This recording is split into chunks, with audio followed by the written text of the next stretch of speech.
നമ്മുടെ ചിന്തകൾക്ക് നമ്മുടെ ജീവിതത്തെ തന്നെ മാറ്റാൻ കഴിയുമോ? പലപ്പോഴും നമ്മൾ കേട്ടിട്ടുള്ളൊരു കാര്യമാണിത്, അല്ലേ? വെറുമൊരു യാചകൻ ഒരു വലിയ ബിസിനസ്സുകാരനായി മാറിയൊരു കഥയുണ്ട്.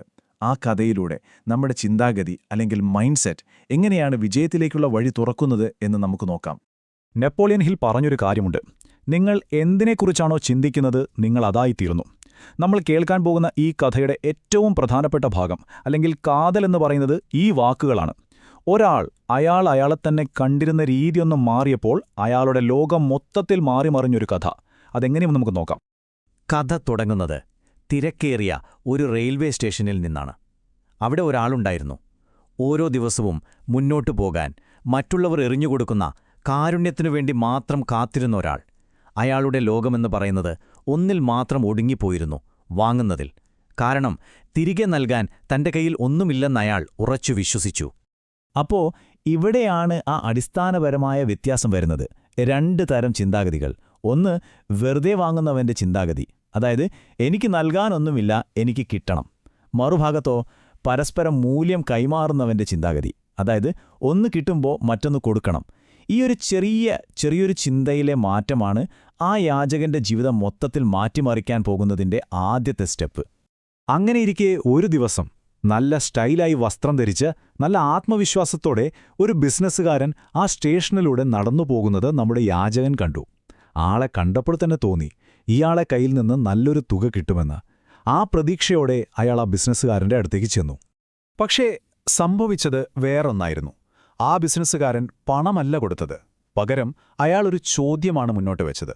വെറുമൊരു ചോദ്യമല്ല, ആ യാചകന്റെ ചിന്തകളെ അടിമുടി മാറ്റിമറിക്കാൻ പോകുന്നൊരു ചോദ്യം. അയാൾ ചോദിച്ചത് ഇത്രയേയുള്ളൂ: നിങ്ങൾ എപ്പോഴെങ്കിലും ആർക്കെങ്കിലും എന്തെങ്കിലും നൽകിയിട്ടുണ്ടോ? കേൾക്കുമ്പോൾ വളരെ സിമ്പിളായി തോന്നാം, അല്ലേ? പക്ഷെ ആ ചോദ്യം ആ യാചകന്റെ ഉള്ളിൽ ഒരു ഇടിമുഴക്കം പോലെയായിരുന്നു. കാരണം ആ ചോദ്യത്തിന് അയാളുടെ കയ്യിൽ ഒരു ഉത്തരവുമുണ്ടായിരുന്നില്ല.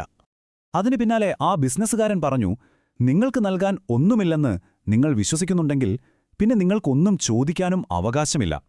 ആ വാക്കുകൾ അതൊരു അമ്പുപോലെ അയാളുടെ മനസ്സിൽ തറച്ചു. നൽകാൻ ഒന്നുമില്ലെങ്കിൽ ചോദിക്കാനും അവകാശമില്ല. ഈ ഒരൊറ്റ ആശയം അയാളുടെ ചിന്തകളെ ശരിക്കും പിടിച്ചുലച്ചു. അടുത്ത 2 ദിവസം ആ വാക്കുകൾ അയാളെ ഉറങ്ങാൻ പോലും സമ്മതിച്ചില്ല. അയാൾ അത് തന്നെ ആലോചിച്ചുകൊണ്ടിരുന്നു. ആ ഒരു ചിന്തയിൽ നിന്നാണ് ഒരു പുതിയ ആശയം, ഒരു പുതിയ വഴിത്തിരിവ് ഉണ്ടാകുന്നത്. അതാണ് ഒരു പൂവിന്റെ മൂല്യം. അയാൾ സ്വയം ചോദിച്ചു, ശരിയാണല്ലോ, ഞാൻ ഒന്നും തിരികെ കൊടുക്കുന്നില്ലെങ്കിൽ ആളുകൾ എന്തിന് എനിക്ക് പണം തരണം? ആ ഒരു തിരിച്ചറിവ് വന്നപ്പോഴാണ് അയാളുടെ കണ്ണ് റെയിൽവേ ട്രാക്കിനടുത്തേക്ക് പോയത്. അവിടെ നിറയെ കാട്ടുപൂക്കൾ വിരിഞ്ഞു നിൽക്കുന്നു. അപ്പോൾ അയാൾക്ക് ഒരു ഐഡിയ തോന്നി.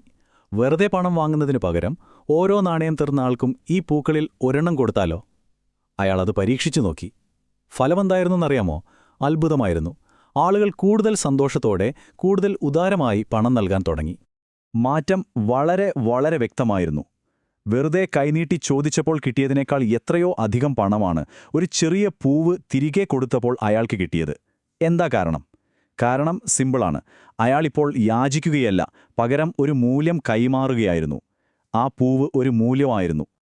അങ്ങനെ കുറച്ചു ദിവസങ്ങൾ കഴിഞ്ഞു. അയാൾ അതേ ബിസിനസ്സുകാരനെ വീണ്ടും കണ്ടുമുട്ടുകയാണ്. പക്ഷേ ഇത്തവണ ഒരു വ്യത്യാസമുണ്ട്.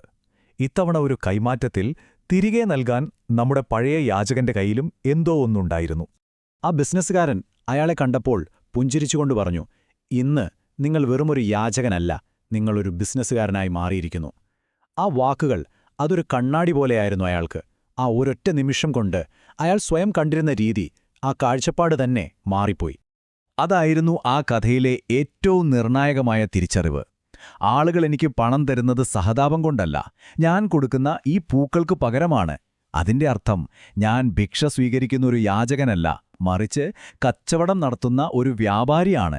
ഈ ഒരു തിരിച്ചറിവ് കിട്ടിയതോടെ അയാൾ ആ റെയിൽവേ സ്റ്റേഷൻ എന്നേക്കുമായി ഉപേക്ഷിച്ചു. കഥ വീണ്ടും മുന്നോട്ടു പോവുകയാണ്. 6 മാസങ്ങൾക്ക് ശേഷം അതേ റെയിൽവേ സ്റ്റേഷൻ, അതേ സ്ഥലം.